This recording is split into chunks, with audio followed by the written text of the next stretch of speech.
November 24th, 1971. A man, calling himself Dan Cooper, boards a Northwest Airlines flight from Portland to Seattle. Calm, composed, and carrying a briefcase, he hands a note to a flight attendant. The message? A bomb on board, a ransom demand, and a daring escape plan.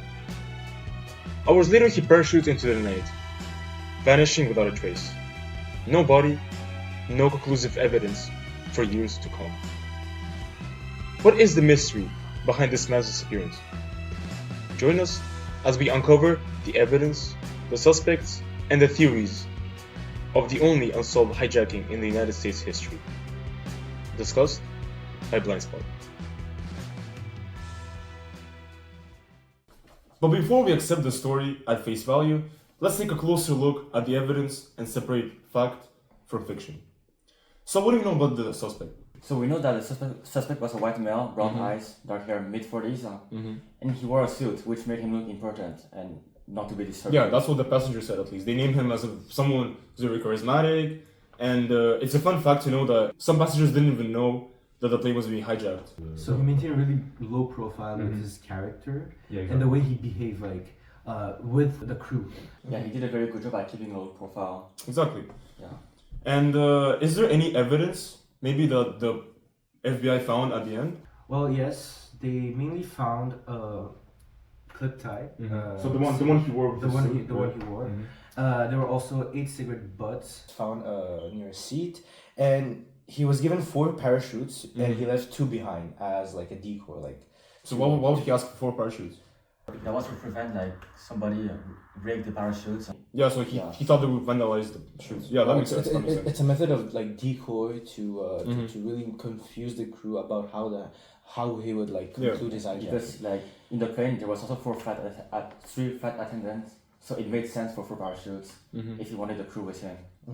Also, the way that he handled, he gave certain directions to the crew, and it might seem that that Cooper might have been an ex-military officer or an experienced parachutist. Yeah, he knew how to handle the parachute. Yeah, that's really interesting because we can also tell that he chose the military parachute instead of the more advanced luxury civil parachute. So he had probably more experience handling this type of model. Yeah, but the question is that he jumped in the middle of the night, and with an older model parachute, jumping from a 10,000 feet from Boeing 327, it is highly uncertain that older model of parachute can direct him into such darkness in the middle of the forest. So that means he didn't have a clear directory. He just kind of eyeballed it. Yeah, exactly. He didn't even specify, flight plan. Yeah. So he just said, okay, let's fly. Just bring me to New Mexico, and they chose to find a stop in Nevada somewhere. Wait, so that also means he didn't have an accomplice because Exactly. he didn't know proves where he went. even more. Yeah. So you said that he also asked for the money, $200,000 in cash. So where did the money actually go after he jumped? Well, did we find it? Any money of it, but we found $5,880 somewhere. So that's about 3 stacks of money. Yeah, near Tina Bar Beach. And it was proven that it's pretty close to the supposed flight plan because we don't know exactly where the plane flew and how it flew because it wasn't specified. And also the money was new, so which means it was buried underground. Yeah. Also, they found that money. A little boy named Brian Ingram found it 9 years after the hijacking, and it was still intact. Yeah, but because the rubber band that was holding the money was, according to research, was still intact, and that rubber band could not stay intact for more than a year around exposed air or So that basically means that the money was protected from the elements of nature, from erosion, from rain. Yeah. So it was buried on the ground, right? Yeah. So which means there was a plan. So he did it on purpose. Yeah. That's interesting.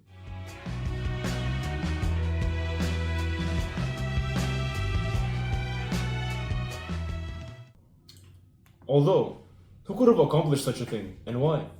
But there was 2 main suspects: Kenneth Christiansen and Dwayne Weber. We know that Kenneth was a paratrooper in World War II. He was just like Dwayne actually. He was also a World War II. Both were paratroopers. He worked as a car mechanic shop, and he's 45-year-old. So just like Dan Cooper basically. Yes. So that's also a pro for him because he also matched the physical description of the Yeah, but he was way shorter and lighter skin color than DB Cooper. So So we don't. But He might have been left-handed like Cooper, and the most suspicious part of what he said was before he died, he was like, he said something to his wife like, "There's something I need to tell you, but I cannot tell you," and that was mainly something. There might have been some type of secret that he was hiding, and like probably he was Cooper. but Maybe not. that's Maybe also, not, maybe that not. also can be a coincidence, like for something else. Yeah, yeah. unrelated. Like he was gonna say, "I was cheating on you." You know, we don't know what he was gonna say. But And also, his family discovered around $200,000 in his bank account, but at the end they found out that that money was mainly from selling land. So it's completely legal, actually. Yeah, it's completely illegal. Or he might have, I mean, Kenneth Christensen might have like diverted that sum of money and proved it as by that 200,000 was an income by selling land. So there are possible theories about But it. that's not enough evidence to say he was DB Cooper. Yeah, but, yeah. And on the other hand, we have Dwayne Webber, another suspect, and there were also some evidence in support of his suspicion. So, for example, First of all, he has a knee injury. He had a knee injury after jumping out of the plane. But that could have been during the Second World War, exactly. and not So, during the hijacking. He had also an extensive criminal record. just like Kenneth, though. Just like Kenneth. and shortly before his death, just like Kenneth Christensen, he told his wife that I've got to tell you something. I am Dan Cooper. But again, we're not. It could have been a PR stunt, right? Because there are also other cases where people faked being Dan Cooper just for the recognition. Yeah. He also had multiple nightmares about leaving fingerprints somewhere. We don't know if it was for another crime or it's for the hijacking. The DNA evidence that the FBI tried to find was mainly on his black clip tie. But as our other evidence, the 8 cigarette butts that we mainly talked about before, that was mainly lost. It was lost. During the investigations, and they were never found afterwards. That's really weird, in my opinion, but maybe it was orchestrated by someone, so they had an insider in the Maybe FBI, maybe or a crew. the crew hid them, right? Or maybe it was just lost in the chaos. We don't really know that. There was another evidence for Dwayne Webber. So he visited the Tina Bar beach multiple times. That's the beach where the remaining money was found. So maybe he had a secondary motive to visit the beach. But so in that basis, Dwayne Webber was released as a suspect. He was taken into condition. There is still no conclusive evidence for any of those suspects. There were other suspects as well, dozens of them actually, but those are the main two.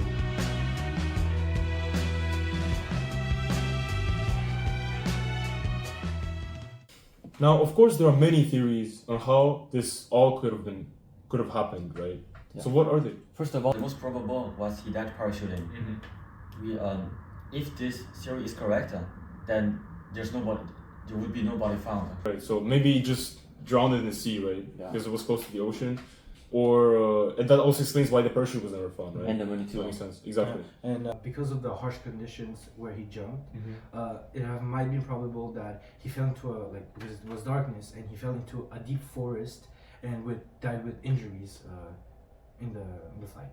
He also could have dropped in the river, and that would have caused hypothermia. Exactly. So we're talking about very cold weather, temperatures below zero, and in his he was wearing a suit, a simple suit.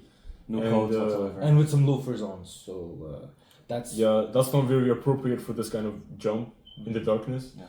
He had no gear for surviving, no Yeah. compass. no And food. in addition, his parachute was unsteerable, which means that wherever the plane dropped him, he would probably land that. there, right? Yeah. So it's a very high chance of death. We also have to note that there was a lot of clouds during that time, so he The had visibility, there was no visibility. visibility, exactly. But another theory, it could have he might have survived even with those harsh conditions after the jump, because we know that he might have been an experienced parachutist and And ex-military. an right? ex-military, because he was an ex-military officer. And it was very in the way he knew about the airplane and the aircraft and how to use the parachutes as a decoy to with the crew.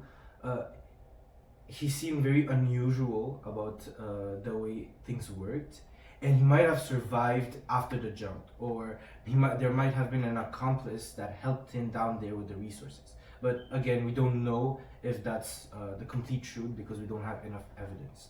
Yeah, that's true. So I believe this theory is far less depressing than the one where he just dies, right? And plus, it also opens the way to having suspects as it is, because if he simply died, well, there's no one. Suspect. Yeah, there's no one to be responsible for the crime. But if he survived, there is a chance that the suspect is still alive today, and he simply continued living with it. Yeah. We can also guess that he worked in a titanium factory because on his tie there was some titanium particles. So which means that he worked somewhere with minerals. Yeah. So and the titanium it was a very rare mineral in the 70s. It was never like now it's used in phones and computers, but not back then. So it's very likely that he worked in some kind of military aircraft base or whatever. So maybe an ex-CIA agent. So his Or own also a mining company. Yeah. That also Exactly. worked. Yeah. Well, I mean, so this concludes that his own knowledge about being an ex-military officer and knowing about the aircraft might have helped him survive the fall. So it is actually plausible that he survived Yeah. and continued on with his life. Finally, there is also a conception that he never even existed in the first place, right? So that it was all orchestrated by the crew, and the crew invented this character just to get the money, right? Do you think it's possible? But that doesn't explain where did the money go.